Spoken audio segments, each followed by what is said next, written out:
बिस्मिल्लाहिर्रहमानिर्रहीम। अस्सलामु अलैकुम वरहमतुल्लाहि वबरकातुहू। उम्मीद करती हूँ कि तमाम देखने वाले खैर वाफियत से होंगे, अल्लाह ताला की रहमतों के साए में होंगे। तो मेरा उन्वान अहादीस नबी सल्लल्लाहु अलैहि वसल्लम मौजू चल रहा था कर्ज़ के लेन देन का बयान, जिसका हवाला बुखारी शरीफ की किताब।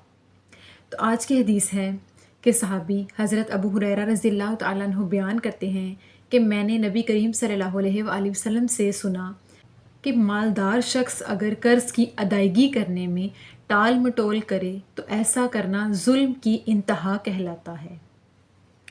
इस हदीस मुबारका में सहाबी हज़रत अबू हुरैरा रज़ियल्लाहु तआला अन्हु फरमाते हैं कि आका अलैहिस्सलाम ने फरमाया कि वो शख्स जो मालदार हो और उसने किसी दूसरे शख्स से ज़रूरत के वक्त कर्ज़ ले रखा हो और अब उसको लौटाने में वो जानबूझ के सुस्ती बरते या जानबूझ के अगले को तंग करे तो ऐसा करना जुल्म की इंतहा कहलाता है। यानी अगर हम किसी से बतौर कर्ज़ कुछ माल या कोई चीज़ लेते हैं और मुकर्रर करदा वक्त के या वादे के मुताबिक उसे हम वापस नहीं करते और ऐसा हम जानबूझ कर करते हैं, यानी हमारे पास कर्ज़ देने के लिए रकम या वो चीज़ मौजूद है लेकिन हम जानबूझकर अगले शख्स को तंग करें कि बाद में ले लेना, कल ले लेना, अगले दिन ले लेना, फलां दिन ले लेना, तो अगले बंदे को जानबूझ के तंग करना, वक्त बर्बाद करना, अपने मुकर्रर करदा कौलो करार से फिर जाना, वादा खिलाफी करना, झूठ पे झूठ बोल देना, जानबूझ के ऐसा करना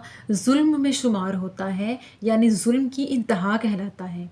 बेशक इस्लाम में जुल्म करने वाला शख्स अल्लाह ताला को सख्त नापसंद है और बेशक जालिम इंसान जो किसी पर नाहक जुल्म करता है कभी नहीं बख्शा जाएगा।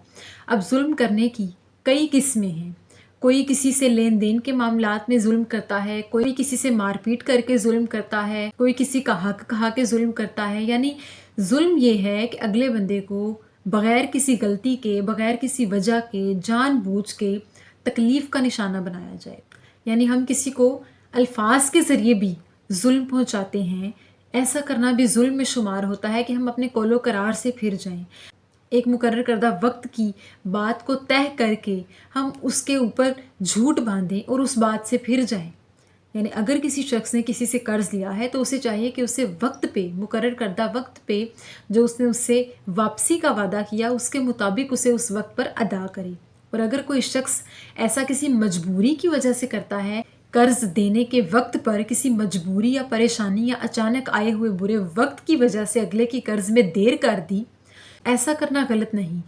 यानी अगर कुदरती तौर पे उसके ऊपर कोई बुरा वक्त आ गया या किसी मजबूरी या परेशानी की वजह से उसको अपने कौलो करार से फिरना पड़ गया तो उसे चाहिए कि जिसका उसने कर्ज़ देना है वो उससे माजरत कर ले, मोहलत ले ले और उससे माफ़ी मांग ले। और ऐसी सूरत में कर्ज़ लेने वाले को चाहिए कि मकरूज़ को बुरे वक्त में या मजबूरी के आलम में या परेशानी के आलम में उसे मोहलत दे दे या माफ़ कर दे। लेकिन अगर कोई शख्स जानबूझ के किसी को तंग करे तो ये जुल्म में आता है, बल्कि जुल्म की इंतहा में आता है। तो हमें कभी भी किसी का हक जानबूझ कर नहीं खाना चाहिए और इसी तरह अल्फाज में हमें किसी के साथ ज़्यादती नहीं करनी चाहिए, किसी का हक नहीं खाना चाहिए, किसी पर जुल्म नहीं करना चाहिए कि अगले को तकलीफ़ ना पहुँचे, अगले को आहुजारी का माहौल नहीं देना चाहिए, परेशान नहीं करना चाहिए। अगर एक वक्त पे वो आपके काम आया तो आपको चाहिए उसी वक्त के मुताबिक उसकी बतौर कर्ज़ ली गई चीज़ उसे वापस लौटाएं।